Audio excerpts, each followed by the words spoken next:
Hello student, welcome back my channel. मैं घनश्याम वर्मा। आज आप लोगों को क्लास 9th में किसी बुक में चैप्टर 1 और 2 ग्राफीय निरूपण के गति के अलग कर दिए गए हैं। एनसीईआरटी में एक ही है और किसी बुक में चैप्टर 2 करके दिया गया है। तो जिस बुक में जैसा होगा आपको टॉपिक से मतलब है। तो ये आज जो हम लोग पढ़ाई करेंगे वो है गति रेखा का चित्रीय निरूपण या ग्राफीय निरूपण दिखाना है। Graphical representation of motion. क्या करेंगे इसमें? अभी तक इससे पहले हम लोगों ने जो पढ़ाई की उसका ग्राफिकल रिप्रेजेंटेशन नहीं दिखाया था। कैसे होता है, गति कितने प्रकार के होते हैं और दूरी क्या है, विस्थापन क्या है, वेग क्या है, चाल क्या है, फिर गति के समीकरण इत्यादि की पढ़ाई हम लोगों ने की है इससे पहले वाले 2-4 वीडियो में। आज हम लोग जो है इसी में मोशन चैप्टर का ही है, लेकिन हम इसमें ग्राफीय निरूपण देखेंगे। तो ग्राफीय निरूपण करने के लिए क्या है कि कोई भी गतिमान वस्तु की स्थिति, चाल, त्वरण में जो परिवर्तन समय के साथ होता रहता है। हमेशा जब कोई वस्तु गति की स्थिति में होती है यानी गतिमान स्थिति में होती है तो चाल तथा त्वरण समय के साथ साथ बदलते रहते हैं। ठीक है, समय के साथ साथ बदलते रहते हैं। इन परिवर्तनों को विभिन्न प्रकार के रेखा चित्रों द्वारा प्रदर्शित किया जा सकता है। क्या बताएगा कि जब कोई गतिमान वस्तु है तब जब वो गतिशील रहती है तो वस्तु का वेग या चाल एवं त्वरण ये समय के साथ क्या होते रहते हैं? परिवर्तित होते रहते हैं, समय के साथ बदलते रहते हैं। अगर इन परिवर्तन को हम भिन्न प्रकार के रेखा चित्रों द्वारा दिखाएं तो यही क्या कहलाएगा? रेखा चित्रीय निरूपण या ग्राफिकल रिप्रेजेंटेशन कहलाएगा। तो इसे विभिन्न ग्राफ बनेंगे, दो चीजें लेकर के हम लोग बनाएंगे, 2 टर्म्स लेंगे। तो इसमें से पहला जो हम ग्राफ की बात करने जा रहे हैं वो है समय विस्थापन ग्राफ। जो विभिन्न ग्राफ बनेंगे उसमें पहली ग्राफ हम लोगों का है समय विस्थापन ग्राफ, टीएस ग्राफ। समय विस्थापन, इसी को शार्ट में टीएस ग्राफ भी कहेंगे। टाइम और डिस्टेंस या डिस्प्लेसमेंट ग्राफ। ठीक है, क्या करेंगे इसमें? हम भिन्न भिन्न समय पर किसी वस्तु के संदर्भ में या किसी वस्तु या किसी संदर्भ बिंदु से विस्थापन की माप करने और उस माप को लेकर के क्या करने कि समय के साथ वस्तु के विस्थापन की माप ले लिया जाए। तो समय और विस्थापन दोनों को एक क्या तैयार कर लिया जाए? डाटा तैयार कर लिया जाए, एक वैल्यू की निकाल ली जाए और फिर उन वैल्यू को एक ग्राफ पर हम लोग रिप्रेजेंट कर दें। तो जब ग्राफ पर रिप्रेजेंट करेंगे तो वही हमारा क्या कहलाएगा? समय विस्थापन ग्राफ कहलाएगा। ग्राफ पर हम क्या करते हैं? विस्थापन को y अक्ष पर और समय को x अक्ष पर लेंगे। ठीक है, क्या कहा गया? यदि भिन्न भिन्न समयों पर किसी गतिशील वस्तु का किसी संदर्भ बिंदु से विस्थापन माप कर समय विस्थापन के मध्य एक ग्राफ खींचा जाए तो इसे समय विस्थापन ग्राफ कहेंगे। ग्राफ बनाते समय विस्थापन को y अक्ष पर और समय को x अक्ष पर दर्शाएंगे। मान लिया हमने कि कोई वस्तु है जिसका भिन्न भिन्न विस्थापन निम्न सारणी में दिया गया और इस सारणी के आधार पर हम लोग एक ग्राफ बनाएंगे। ठीक है, तो हमने एक सारणी लिया, ये हमने ले लिया समय जो t है सेकेंड में, और दूसरा हो गया विस्थापन जिसको हमने s से लिखा, जो किसमें है, मीटर में। ठीक, ये सेकेंड में था। इनको लेकर के भिन्न भिन्न समय और विस्थापन का मैंने एक डेटा सपोज कर लिया। जैसे हमने ले लिया 0 सेकेंड, 10 सेकेंड, 20 लिया, 30 ले लिया, 40 ले लिया और 50 ले लिया। इतने सेकेंडों में हमने विस्थापन क्या पाया, विस्थापन पाया 200, 400, 600, 0 पर 0 है, 10 में 200 हो गया, 400 हो गया, 600 हो गया, 800 हो गया और 1000 ले लिया। मैंने इतने ले लिया कि कोई वस्तु है जो रुकी हुई है, 0 सेकंड कोई नहीं है तो 0। जब वो 10 सेकंड में 0 से 10 सेकंड में वो कितनी दूरी तय करती है, कितना विस्थापन करती है, 200 मीटर का। और नेक्स्ट 20 में कितना हो जाता है, 400 हो जाता है, फिर 30 में 600 हो जाता है। तो इन्हीं को हम क्या करेंगे, एक ग्राफ पर दर्शाएंगे।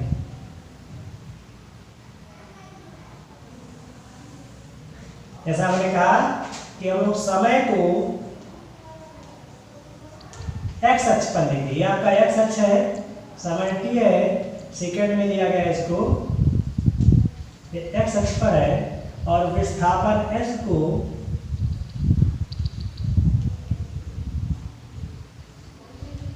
ये मीटर में है, y अक्ष पर जाएगा।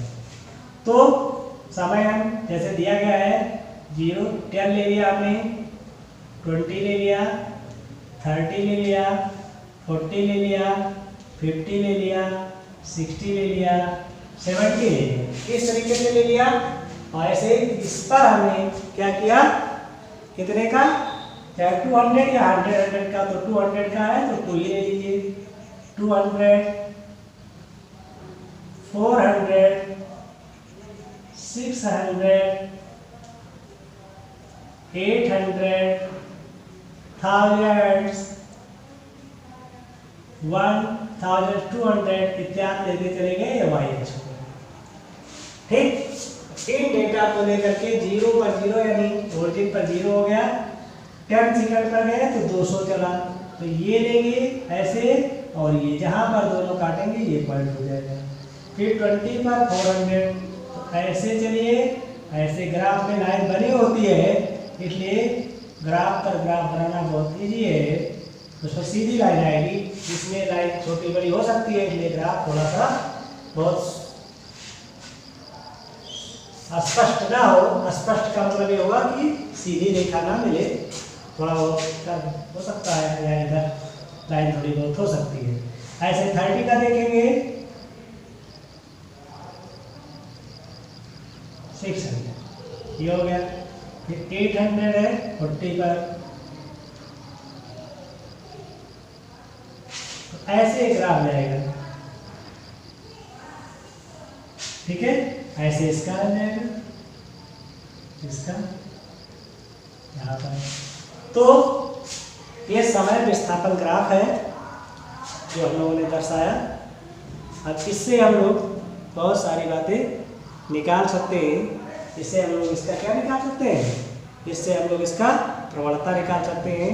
तो समय विस्थापन से ग्राफ से हम लोग क्या फाइंड कर सकते हैं, चाल फाइंड कर सकते हैं, वेग फाइंड कर सकते हैं। वेग कुछ क्या होता है, विस्थापन समय, एकांक समय में वे विस्थापन को हम वेग कहते हैं, और इससे हम निकाल सकते हैं। तो ये सपोज कर लिए थीटा हो जाए,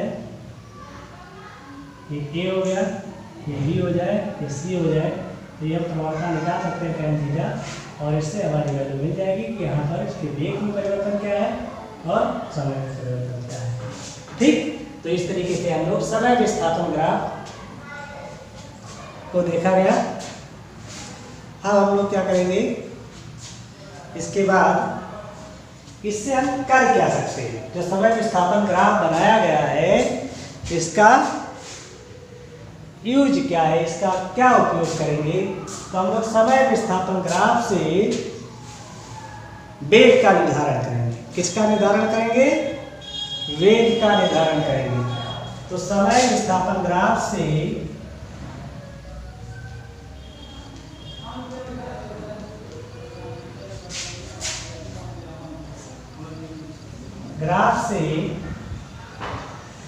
वेग का निर्धारण,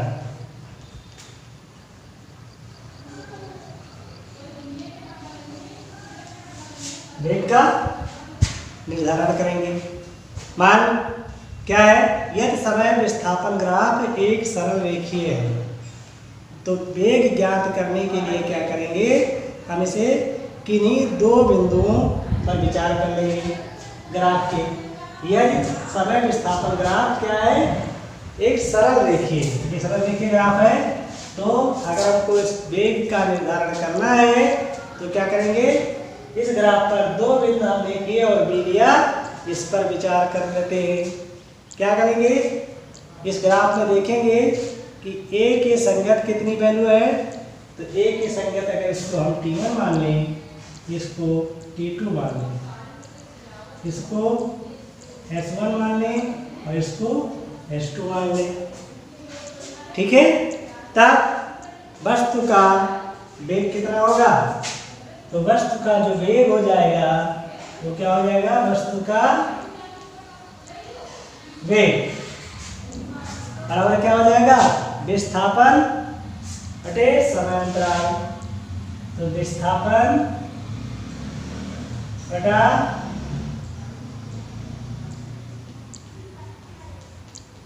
समांतराल। विस्थापन क्या हो जाएगा, S1 से S2 पर हो गया तो S2 माइनस S1 हो गया, S2 माइनस S1 हो जाएगा, और समय T1 से T2 हो गया तो T2 माइनस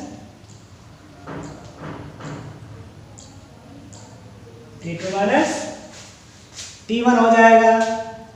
अब तो अगर वेग को हम लोग v मान लें तो v इक्वल हो जाएगा डेल्टा S अपान डेल्टा t। ठीक है, अब ग्राफ में डेल्टा S कितना है और डेल्टा t कितना है, तो ग्राफ में अगर देखें तो डेल्टा S कितना है, AC है, सॉरी BC है, और डेल्टा t कितना है, AC है। ठीक है, तो ग्राफ में हम लोग अगर देखते हैं तो डेल्टा S हमारा है कितना, डेल्टा S की बात करेंगे तो BC है, और डेल्टा t की बात करेंगे तो AC है। तो इसको हम लोग लिख सकते हैं कि डेल्टा V इक्वल्स ग्राफ से क्या मिल जाएगा, डेल्टा S BC अपान AC, BC अपान AC, मतलब ये अगर ये हमने बना दिया तो ये राइट एंगल ट्रायंगल हो जाएगा, तो ये बेस हो जाएगा और ये परपेंडिकुलर हो जाएगा, और AC अपान BC किसके इक्वल हो जाएगा, किसके इक्वल हो जाएगा, tan थीटा के।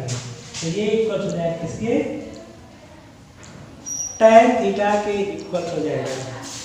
ठीक है, जहाँ थीटा क्या है, समय विस्थापन रेखा व समय अक्ष के साथ कोई कोण है। तो इस तरीके से हम लोग इसका वेग का निर्धारण कर लेंगे। ठीक, तो समय विस्थापन ग्राफ से हम लोगों ने वेग का निर्धारण किया, और समय विस्थापन ग्राफ क्या होता है, ग्राफ यूज कैसे बनाएंगे, कैसे इत्यादि की जानकारी प्राप्त की। आगे हम लोग और विभिन्न ग्राफ नेक्स्ट वीडियो में पढ़ेंगे। आई होप कि आज का वीडियो आपकी समझ में आया होगा, इसको अच्छे से पढ़ें और करें। Thanks for watching.